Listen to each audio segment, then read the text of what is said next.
The morning mist hung heavy over Windsor Castle as Catherine, Princess of Wales, stood before her bedroom window. Her reflection showed a woman who had aged beyond her years in recent months.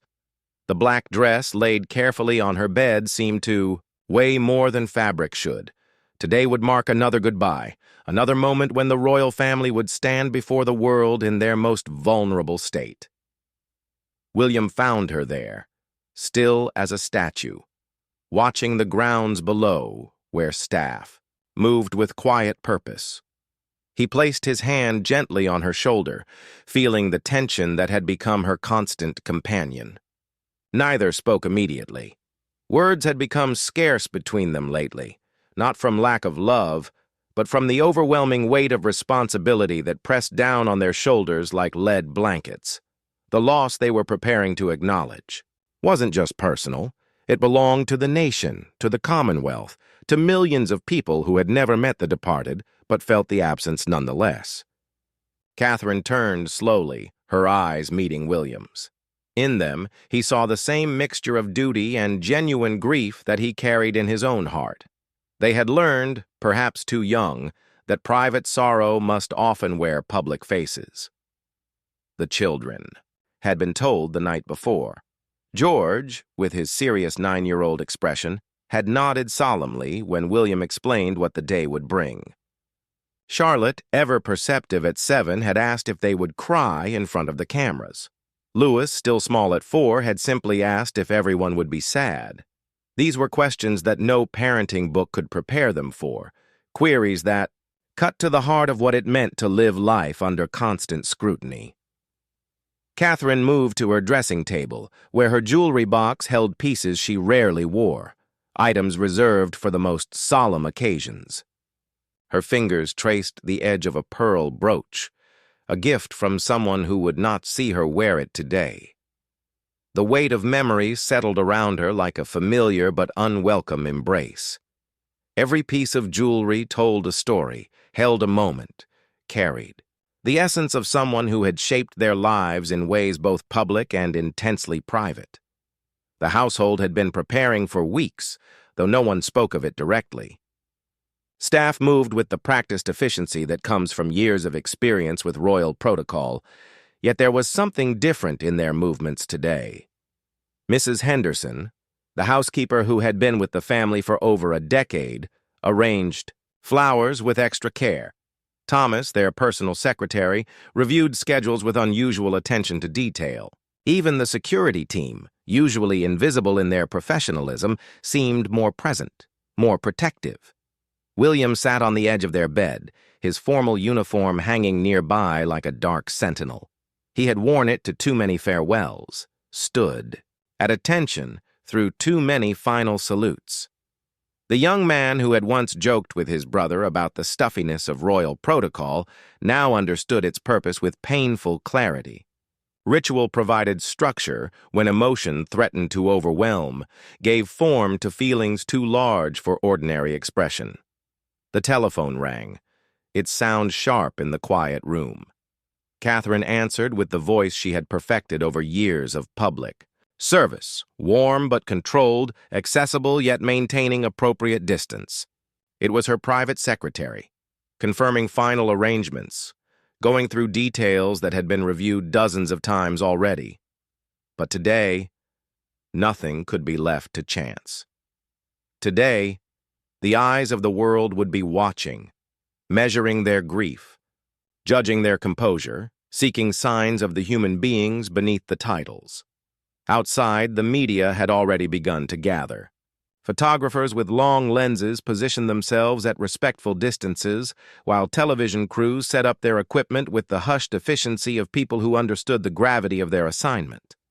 Social media buzzed with speculation and remembrance, hashtags trending across platforms where strangers shared memories and offered condolences to people they would never meet, but somehow felt they knew. Catherine walked to her children's rooms, checking on each in turn. George was already dressed, his small suit fitting him like armor. He looked up from his book, a history of British kings and queens that had become his recent obsession. and gave her a smile that broke her heart with its bravery. Charlotte was practicing her curtsy in front of her mirror, her face serious with concentration. Louis was still sleeping, his small form peaceful under covers decorated with cars and airplanes, blissfully unaware of the day ahead. The morning routine continued, with surreal normalcy. Breakfast was served in the informal dining room, though nobody ate much. William helped Louis with his shoelaces while Catherine braided Charlotte's hair with hands that remained steady despite everything.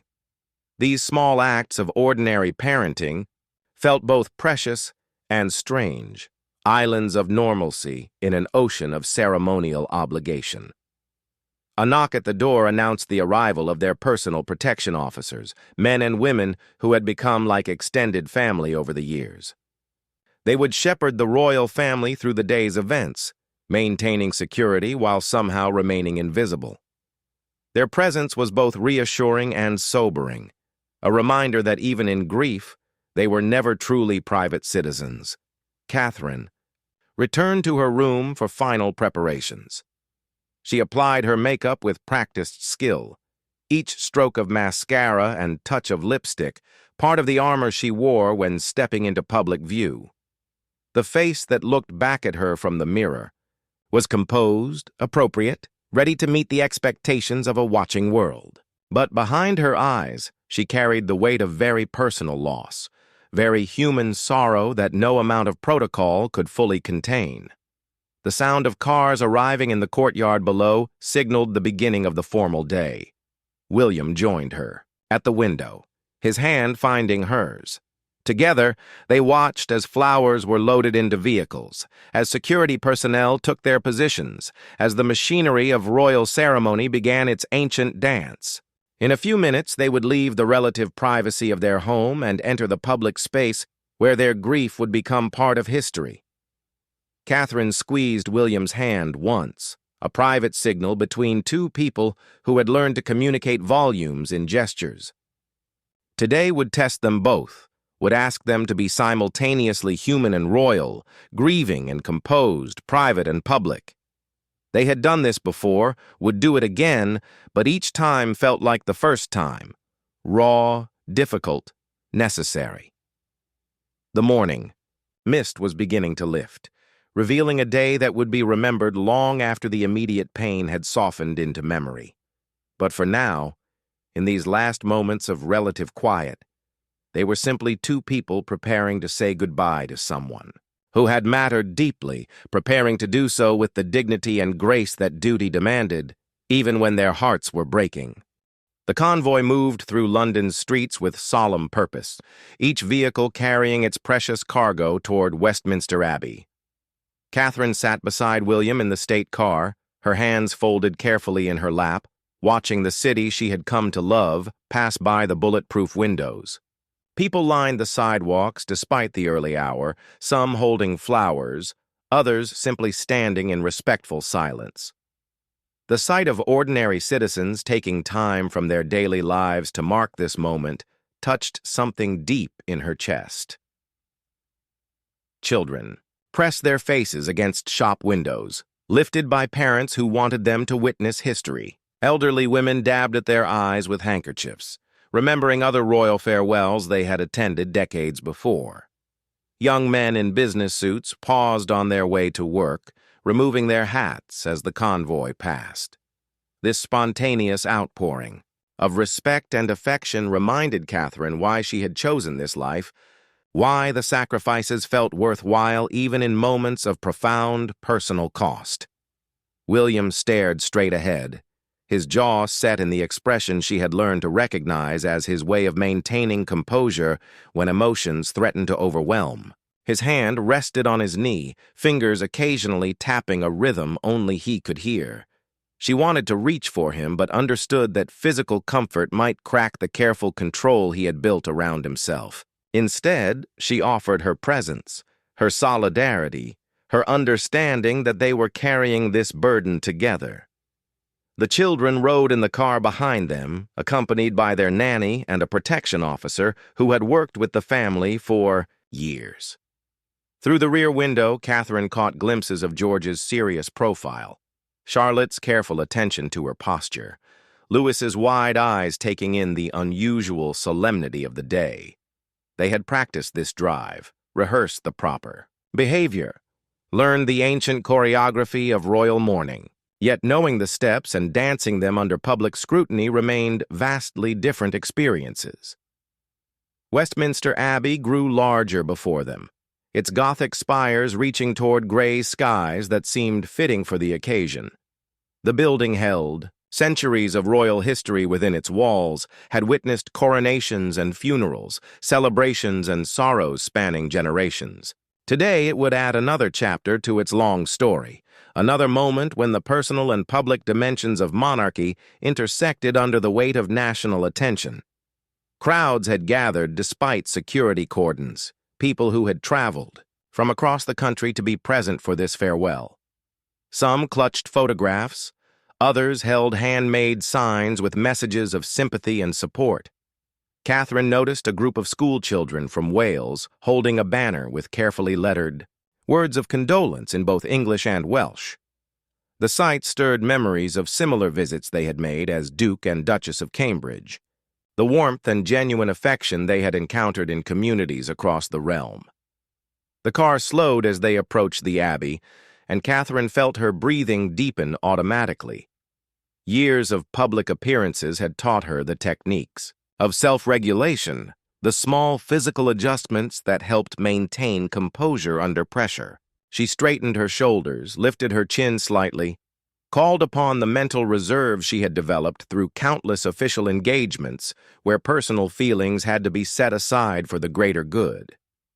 Security personnel moved with practiced precision, creating clear pathways and safe zones while somehow remaining nearly invisible.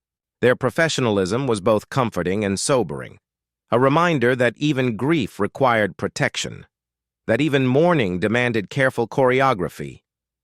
Catherine had long ago stopped noticing their presence consciously, but today she felt grateful for their skill and discretion. The Abbey's bells began to toll, their deep bronze voices carrying across central London and beyond. Radio and television broadcasts would carry that sound to millions of listeners around the world, creating a shared moment of reflection and remembrance.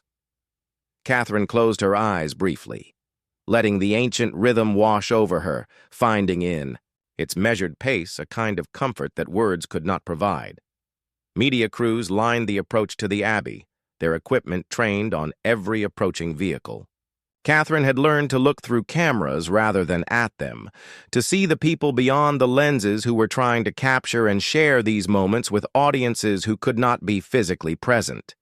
She understood their role in the democratic pageantry of modern monarchy, even when their attention felt intrusive during moments of genuine personal pain. William turned to her as their car came to a complete stop, his eyes holding a question she understood without words. She nodded slightly, confirming that she was ready, that they could step out into the public gaze and perform their roles with the dignity the occasion demanded.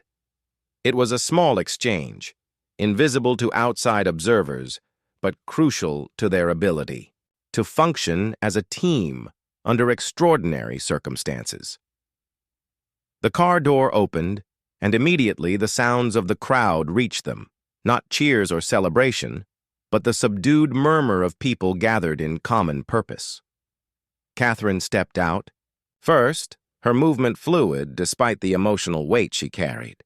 The black dress that had seemed so heavy in her bedroom now felt like appropriate armor, its formal lines helping her embody the solemnity of the occasion. Photographers captured her emergence from the vehicle, but she was thinking of other things, of the people who had traveled far to be here, of the family members gathering inside the Abbey, of the careful balance between public duty and private grief that she would need to maintain for the hours ahead. Her smile was gentle but restrained, acknowledging the crowd's presence while maintaining the dignity appropriate to mourning. George stepped out next, followed by Charlotte and Louis, each child moving with the careful attention to deportment they had been taught. Catherine felt a surge of maternal pride at their composure, even as her heart ached for the loss of innocence that came with understanding mortality at such young ages. They had been forced to grow up faster than other children, to carry responsibilities that most adults would find daunting. The family group formed naturally, William taking his position beside Catherine, the children arranging themselves according to protocol, while somehow maintaining the appearance of a natural family unit. Years of practice had made these formations second nature, but today each gesture carried extra weight. Each movement would be analyzed and remembered by history. Abbey. Staff waited at the entrance, men and women who had prepared for this day with meticulous attention to detail. Their faces reflected the same mixture of professional competence and genuine emotion that Catherine recognized in her own household staff. These were people who understood both the public significance and private cost of royal ceremony, who worked behind the scenes to ensure that dignity and grace could flourish, even in the most difficult circumstances. As they moved toward the Abbey's entrance, Catherine caught sight of familiar faces in the crowd, people from charities she patronized, individuals who had worked with the royal family over years of public service. Their presence reminded her that this day was not just about protocol and ceremony, but about genuine human connections, real relationships that had developed through shared commitment to service and compassion. The great doors of Westminster Abbey stood open before them, leading into the space where they would say their final farewell, where private grief would become public witness, where the ancient rituals of monarchy would once again prove their power to give meaning and structure to the most profound human experiences. Inside Westminster Abbey, the ancient stones seemed to absorb sound and emotion with equal measure. Catherine paused just inside the great doors, allowing her eyes to adjust to the softer light filtering through stained glass windows that had witnessed nearly 1,000 years of human drama. The familiar scent of old wood and stone mixed with the perfume of flowers created an atmosphere both sacred and deeply personal. The Abbey was full but not crowded, each person present having earned their place through relationship, service, or official position.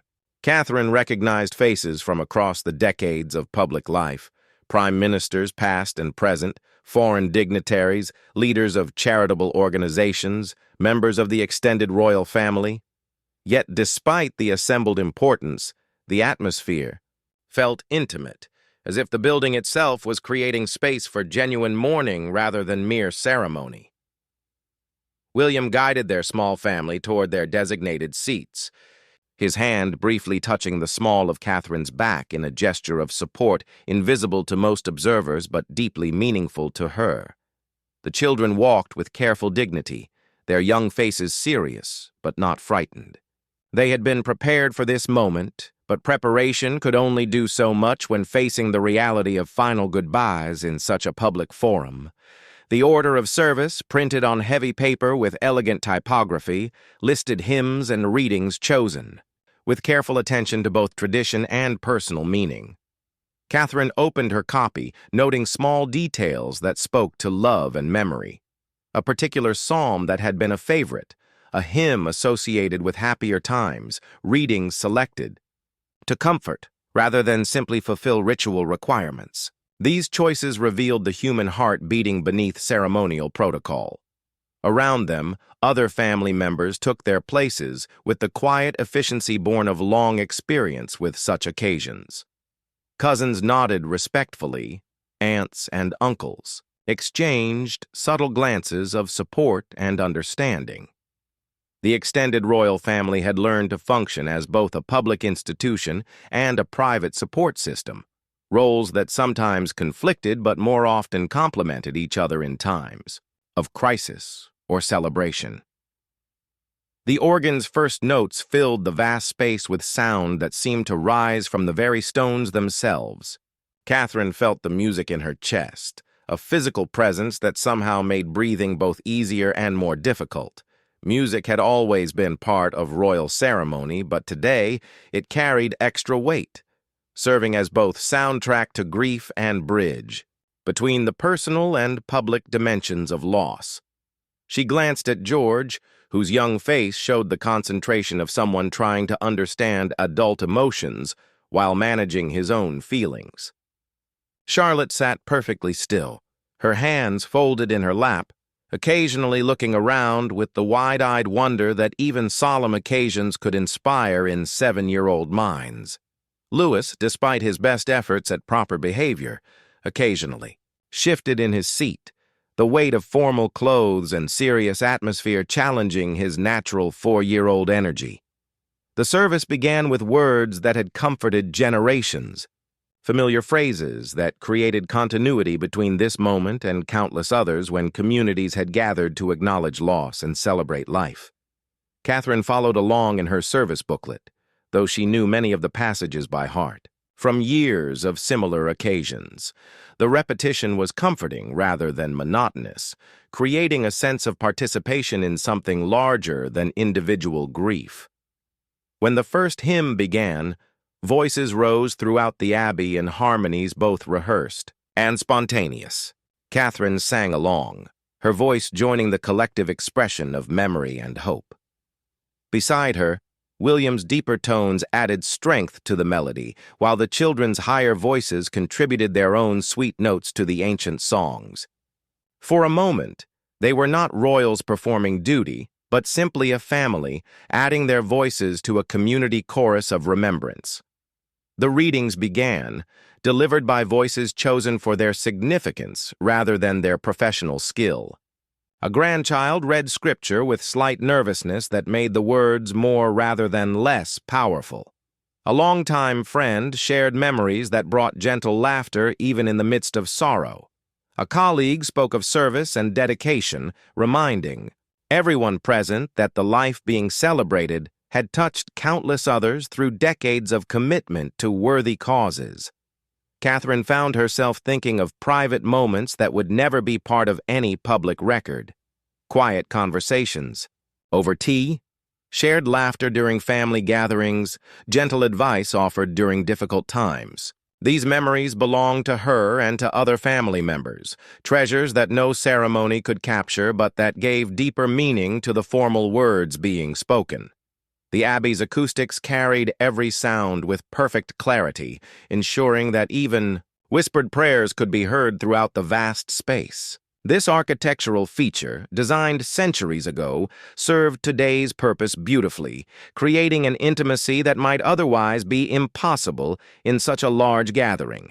Every cough, every rustle of clothing, every turning page became part of the collective experience of shared mourning. Louis began to grow restless, his small body struggling with the demands of extended stillness and formal behavior. Catherine reached over quietly, taking his small hand in hers and giving it a gentle squeeze that communicated both comfort and expectation. He settled slightly, reassured by his mother's presence while understanding that this was a time when special behavior was required. The sermon addressed themes of service, duty, and love, weaving together personal qualities with public achievements in a tapestry that honored both the individual and the institution. The speaker's words carried weight earned through long friendship and professional respect, offering comfort that felt genuine rather than merely appropriate.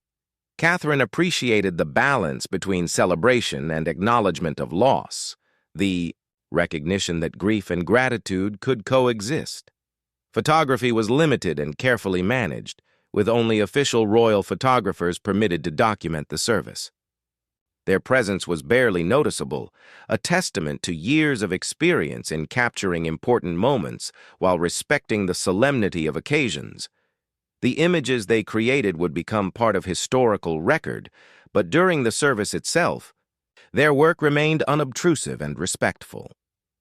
As the service progressed, Catherine noticed details that would stay with her long after the formal elements were forgotten. The way morning light moved across ancient stone, the particular timbre of voices raised in unison, the feeling of her children's small hands in hers during moments of prayer. These sensory memories would become the real treasure of the day, the personal experiences that would comfort her in quieter times when public duty gave way to private reflection. The collective prayer that followed included intentions spoken in languages from across the Commonwealth, acknowledging the international dimension of the loss while honoring local traditions and cultural expressions. This multicultural element reflected decades of service that had touched lives in many countries, creating bonds that transcended geography and politics. William's posture throughout the service remained perfectly erect, his military training evident in every line of his bearing. Yet Catherine could sense the emotion he held carefully in check, the personal grief that protocol demanded he contain but never deny. Their partnership in public service had taught them both how to support each other through such moments, how to be present for each other even when individual expression of feeling had to wait for more private times. The moment came for the final hymn, and Catherine felt the weight of approaching conclusion settle around her shoulders, like a familiar but unwelcome cloak. Throughout Westminster Abbey, people rose as one body, their movement creating a subtle rustling that spoke of collective participation in something both ancient and immediate. The organ's opening chords filled every corner of the sacred space, calling voices to join in one last shared expression of memory and farewell. Catherine opened her mouth to sing, but found her throat tight with emotion held carefully in check throughout the long morning.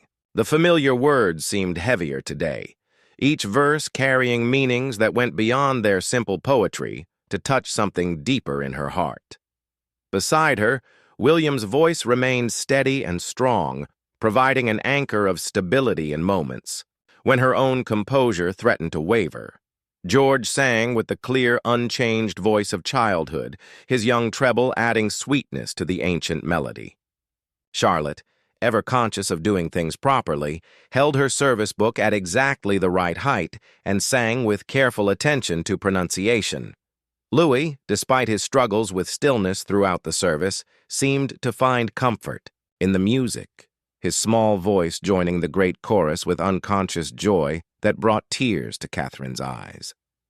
As the hymn progressed, she found herself looking around the Abbey at faces she had known for years, people who had shared both joyful and sorrowful occasions with the royal family. There was Lord Pemberton, who had served alongside her father-in-law for decades, his usually jovial face now marked with genuine grief. Near the front sat Mrs. Weatherby, whose charitable work had intersected with royal patronage for 30 years, her eyes bright with unshed tears. The international guests added their own voices to the hymn, some singing in accented English, others humming along to melodies that transcended language barriers. The presence of foreign dignitaries reminded Catherine that this farewell belonged not just to Britain, but to a wider world that had been touched by decades of dedicated service.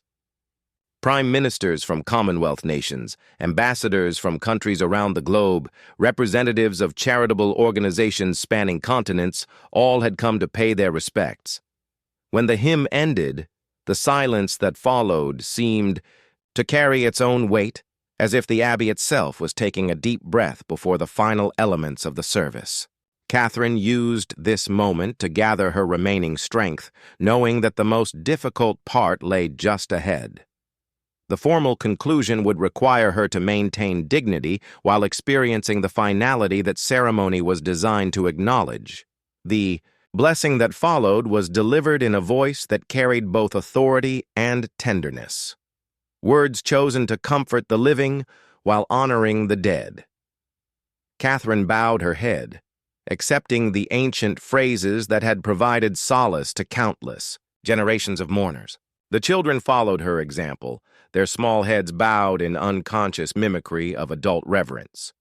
The procession began to form, with family members rising from their seats according to carefully planned protocol.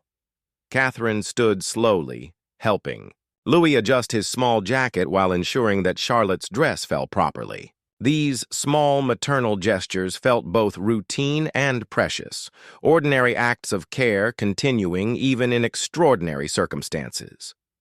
William offered his arm, and Catherine took it gratefully, appreciating both the physical support and the symbolic unity it represented. Together, they would walk down the Abbey's long nave, past faces that had marked their journey through public life, toward doors that would open onto the next phase of this very public farewell. The children fell into step behind them, their young feet finding the measured pace required by ceremonial procession. The walk down the nave seemed both endless and too brief, each step carrying them toward the moment when they would emerge from the Abbey's protective embrace into the full glare of public attention. Catherine kept her eyes focused ahead while remaining aware of the faces on either side of their path. Some people she recognized immediately, longtime friends and colleagues whose presence provided comfort. Others were dignitaries she knew by position rather than personal acquaintance, their attendance a mark of respect for the institution they represented. Photographers documented their progress with the discreet professionalism she had long since learned to expect and ignore. Their images would appear in newspapers and magazines around the world, becoming part of the historical record of this day. Yet Catherine had learned to look through cameras rather than at them, to focus on the human beings beyond the lenses who were sharing this moment of collective mourning. The Abbey's great doors came into view, standing open to reveal gray London, sky, and the crowd of people who had gathered to witness their emergence. Catherine could hear the subdued murmur of thousands of voices, the sound of a city paying its respects in the most public possible way. The transition from interior calm to exterior attention would require another adjustment, another calling, upon reserves of strength and composure. Outside, the procession would continue to its final destination. But first there would be a pause on the Abbey steps, a moment when the family would be visible to the assembled crowd and television audiences around the world. Catherine prepared herself mentally for this exposure, reminding herself that their presence brought comfort to many people who needed to participate in this farewell from afar. The honor guard stood at attention as they approached the doors. Military personnel whose crisp uniforms and perfect bearing created a framework of dignity around the family's grief. These men and women had served with distinction, their presence today both honoring the deceased and supporting the living through one of their most difficult public moments. As they reached the threshold, Catherine felt the change in air temperature and quality that marked the boundary between interior and exterior space. The Abbey's ancient stones gave way to modern London, its traffic and crowds and ceaseless energy temporarily subdued but never fully silenced. This transition from sacred to secular space would require yet another adjustment in bearing and presentation. The crowd's presence became audible before it became visible, thousands of voices creating a low hum of respectful attention that seemed to rise from the very streets themselves. Catherine had experienced similar moments before, but each one felt unique, shaped by the specific emotions and circumstances that had brought people together for shared witness to important events. Louis looked up at her with wide eyes, suddenly, aware that they were about to step into a much larger and more public space. Catherine smiled down at him reassuringly, her maternal instincts overriding protocol for just a moment. His answering smile, brave and trusting, reminded her why she had chosen this life despite its challenges and costs. The final steps toward the Abbey doors felt both momentous and inevitable, carrying them toward the conclusion of this formal farewell and the beginning of whatever came next. Catherine straightened her shoulders one more time, called upon all the grace and dignity she had cultivated through years of public service, and prepared to step once more into the light of public attention while carrying the weight of very private grief. The afternoon light fell differently across the countryside as the royal convoy made its way toward Windsor, leaving behind the urban solemnity of Westminster for the more intimate setting where the final farewell would take place. Catherine sat quietly in the state car, watching familiar landscapes pass by the window, each mile bringing them closer to the private ceremony that would mark the true end of this long day of public mourning. The children had been remarkably composed throughout the morning's events, but she could see the emotional toll beginning to show in small ways. George stared out his window with the thousand-yard stare of someone processing experiences too large for easy understanding.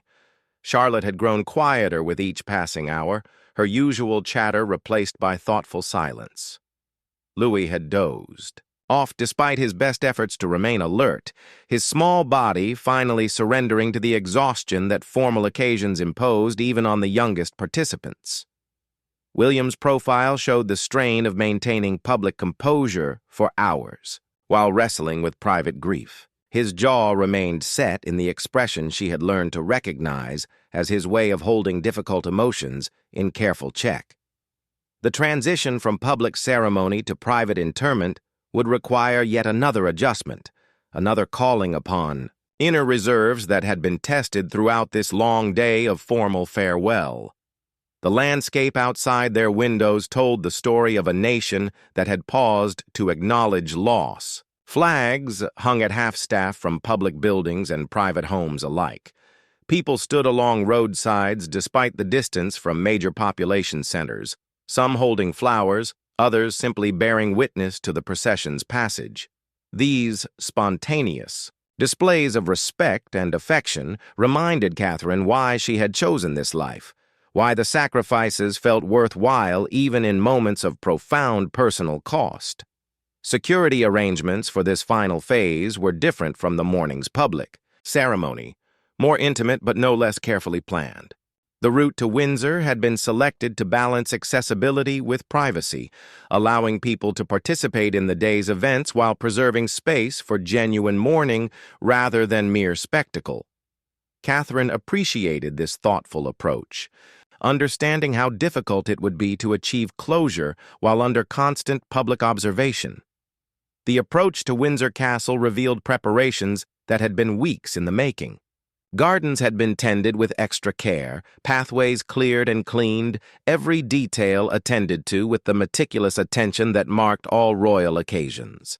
Yet there was something different about these preparations, a sense that they served genuine emotion rather than mere protocol. Staff members who had worked here for decades understood that they were facilitating something deeply personal as well as historically significant. As their car passed through the castle gates, Catherine felt a shift in the day's emotional landscape. The public phase was ending, giving way to something more intimate and potentially more difficult. Private grief would no longer need to wear the armor of public composure, but that also meant confronting feelings that had been carefully contained.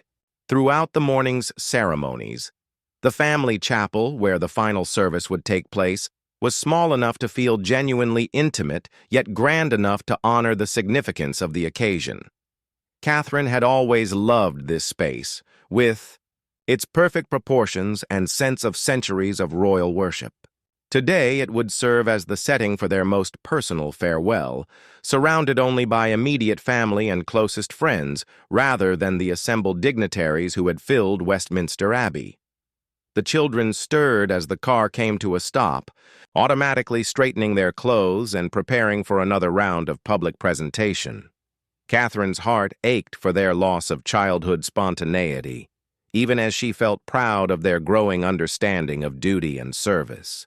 They were learning lessons about responsibility and grace under pressure that would serve them throughout their lives.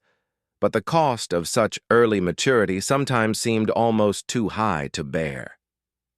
William helped them from the car with the careful attention he had shown all day, his role as father never entirely separate from his position as heir to the throne. The balance between these identities had become more complex with each passing year, requiring constant navigation between personal instincts and public expectations. Today, both roles demanded the same thing: strength, dignity, and protective love for his family. The chapel's interior was lit by candles and afternoon sunlight streaming through stained glass windows, creating an atmosphere both sacred and welcoming. Unlike the morning's grand ceremony, this service would be conducted with the intimacy appropriate to family farewell. The same emotions would be present, but their expression could be more personal, less filtered through the requirements of public presentation. Immediate family members had gathered from around the world, creating a circle of support that transcended political boundaries and protocol requirements. Cousins who lived in different countries, elderly relatives who rarely traveled anymore, longtime friends who had become family through decades of shared experience, all had made the journey to be present for this final moment of formal farewell. The flowers here were different too. Less formal arrangements giving way to personal choices that spoke of relationship and memory. Catherine recognized blooms from the garden of a beloved country home, others that had been favorites for decades, arrangements that told stories of shared history rather than simply fulfilling ceremonial requirements. These small details provided comfort in ways that grander gestures sometimes could not match. The service itself would be brief but meaningful, structured to allow for personal reflection rather than public display. Readings would be delivered. By family members, music would come from sources with personal significance, and the overall tone would emphasize celebration of life rather than formal mourning. Catherine appreciated this balance, understanding how important it was to end the day on notes of gratitude and love rather than mere sorrow. As they took their places in the chapel's front pews, Catherine noticed how different this gathering felt from the morning's public ceremony.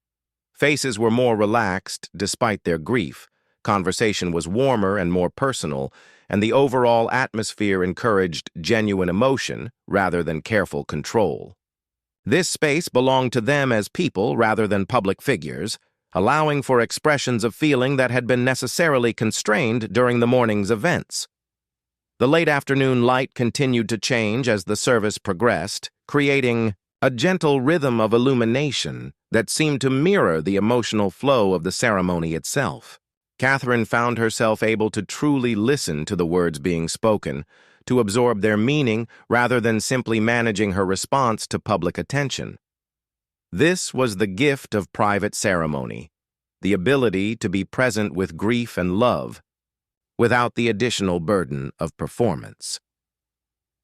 When the moment came for the final committal, the family moved together to the place that had been prepared with such careful attention to both tradition and personal preference. The setting was beautiful in its simplicity, creating a sense of peace rather than grandeur, emphasizing the eternal rather than the temporal aspects of the day's meaning. Catherine stood with her family around her, feeling the support of their presence while acknowledging the finality that this moment represented. The long day of formal farewell was drawing to its close, leaving behind the weight of ceremony and the promise of quieter remembrance in days to come. Here, surrounded by love and supported by faith, they could finally let their grief be simply human rather than historically significant. Evening shadows stretched across Windsor's ancient stones as the final ceremonies concluded, bringing to a close a day that had tested the limits of public dignity and private endurance. Catherine walked slowly back toward the castle's main residence, her children's hands in hers, feeling the weight of the day settling into her bones like deep fatigue mixed with relief. The formal farewells were over, but the real work of grieving could now begin in earnest. William walked beside them in contemplative silence, his formal uniform finally beginning to show signs of the long day's wear. A slight loosening of his tie, a barely perceptible relaxation in his military bearing, small signals that the public performance was ending and the private man could begin to emerge. Catherine understood these subtle changes, had learned to read the signs that marked transitions between his various roles and responsibilities. The children had been remarkable throughout the day, but now Louis was leaning heavily against her side, his small body finally surrendering to the exhaustion that formal occasions imposed even on the youngest participants. Charlotte walked with careful steps, her face showing the concentration of someone trying to process experiences too large for easy understanding. George maintained his serious expression, but Catherine could see the questions forming behind his eyes, questions that would need answers in the quieter days ahead. Inside the castle's private apartments, staff had prepared a simple evening meal in the informal dining room where the family usually gathered when free from official duties. The contrast with the day's grand ceremonials was both jarring and comforting. Ordinary furniture arranged for ordinary conversation, familiar paintings on familiar walls, the comfortable clutter of family life resuming its natural rhythms after hours of careful choreography. Catherine helped the children out of their formal clothes, each piece of clothing representing another layer of public expectation being set aside for the evening. Louis giggled as she lifted his small jacket over his head, the first spontaneous sound of joy she had heard from him all day. Charlotte carefully hung up her black dress, treating it with the respect due to garments worn for important occasions. George folded his tie with military precision, learned from watching his father prepare for countless formal events. The evening meal was quiet but not somber, conversation flowing naturally around topics both serious and mundane. Charlotte described the flowers she had noticed in the chapel, while Louis asked questions about why people had been standing along the roads. George, ever curious about history and tradition, wanted to understand how this day compared to other royal funerals he had read about in his books. William answered their questions with patience and honesty, explaining concepts of duty and service, while acknowledging the sadness that had marked the day. Catherine watched him navigate between protecting their innocence and preparing them for lives that would include many such occasions. The balance was delicate, requiring wisdom beyond his years and sensitivity to each child's individual needs and understanding. After dinner, they gathered in the sitting room where a fire had been lit despite the season, its warmth and light creating an atmosphere of intimate comfort. Catherine curled up in her favorite chair, finally allowing her body to relax after hours of careful posture and controlled movement. The children settled around the room with books and quiet games, their natural energy gradually returning as the day's formal constraints lifted. William sat beside her, close enough for comfort, but allowing each other space to process the day's experiences. They had learned through years of public service that such moments required both togetherness and individual reflection, partnership that respected personal emotional rhythms while maintaining connection and support. Their marriage had been tested and strengthened by many such days, each one teaching them more about the delicate balance between public duty and private relationship.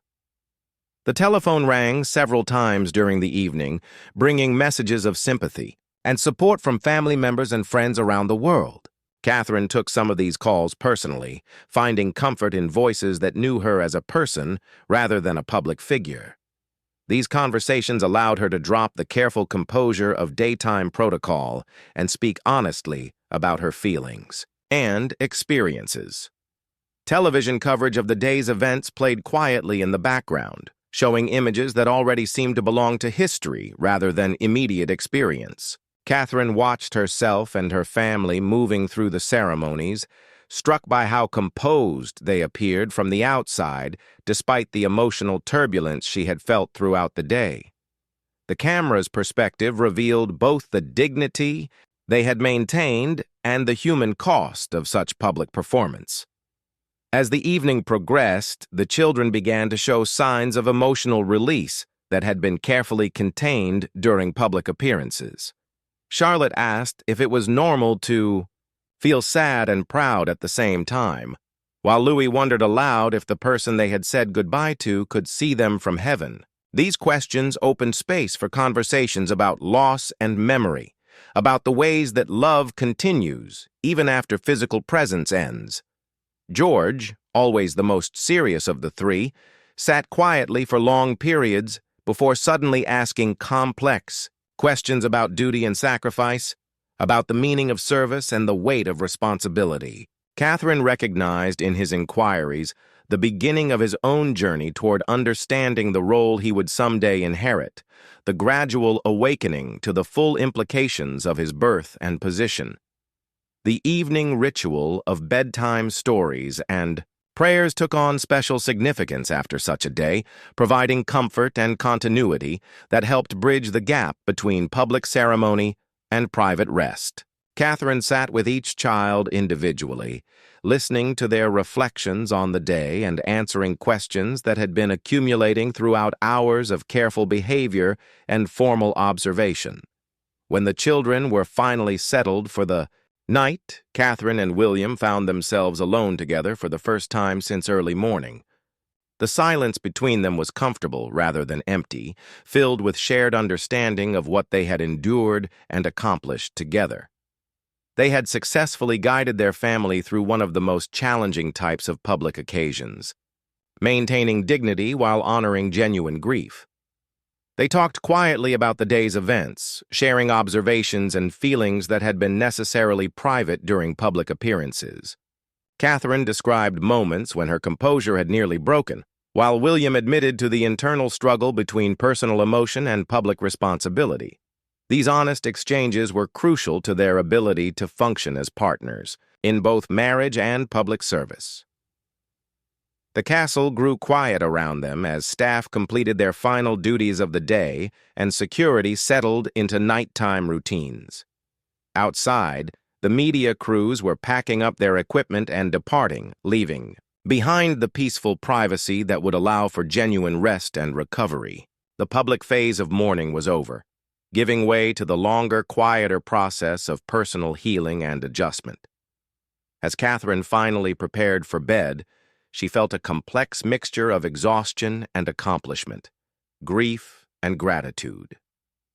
The day had demanded everything she had to give, but she had given it willingly and successfully.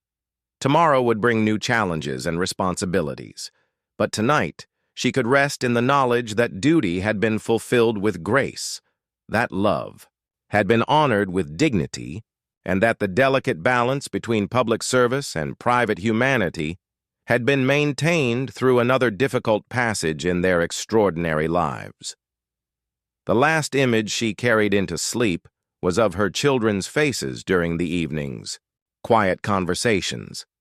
Serious but not overwhelmed, sad but not broken, growing in wisdom and grace even through experiences that tested the limits of their young understanding. In their resilience and growing maturity, she found hope for the future and confirmation that the sacrifices of public life could produce something valuable and enduring for the next generation.